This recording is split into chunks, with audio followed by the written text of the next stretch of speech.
Hello friends, नमस्कार, प्रणाम। मैं नीलम पांडे अपने यूट्यूब चैनल में आप सभी दोस्तों का स्वागत करती हूँ। आप सभी के बीच में बहुत ही प्यारा सा सुहाग गीत लेके आए हूँ। आशा करती हूँ आप लोगों को पसंद आए। प्लीज़ सुहाग गीत पसंद आए तो मेरे चैनल को सब्सक्राइब कीजिए, वीडियो को लाइक कीजिए, शेयर कीजिए, प्यारा सा कमेंट जरूर दीजिएगा। आइए गीत का आनंद लेते हैं। सरयू के तीरे तीरे लागल बाजार जी, सरयू के तीरे तीरे लागल बाजार जी, बिचाही बाजरिया चुनरी महंग बिकाई जी, बिचाही बाजरिया चुनरी महंग बिकाई जी, कवन की मोल कर ससुरु कवन जी, हमारे ही बेटा के पड़ल बियाह जी, हमारे ही बेटा के पड़ल बियाह जी, झिले मिली चुनरिया नालिया मोरे पापा जी, धनिया के मंगिया की झलकी सुहाग जी, धनिया के मंगिया की झलकी सुहाग जी,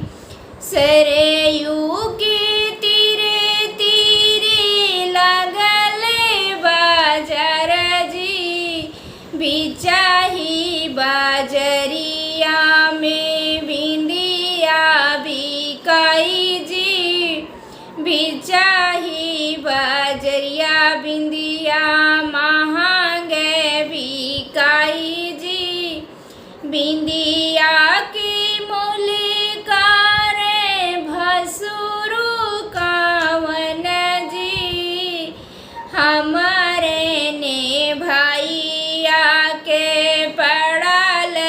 बियाह जी, हमारे ने भैया के पड़ल बियाह जी, झंझराही बिंदिया नालिया मोरे भैया जी,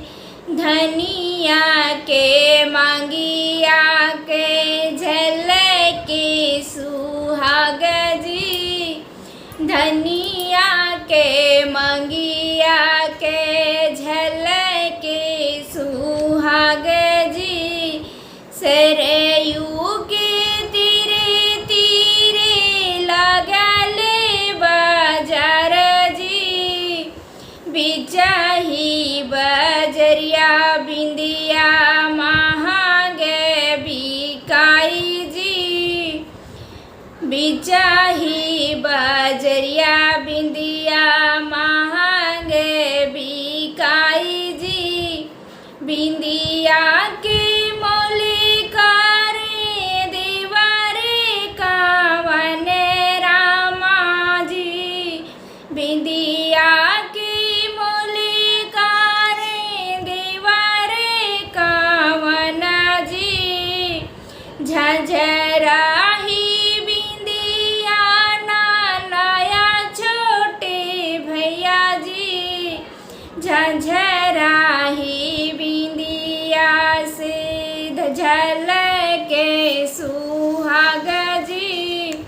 झंझराही बिंदिया की झलके सुहाग जी।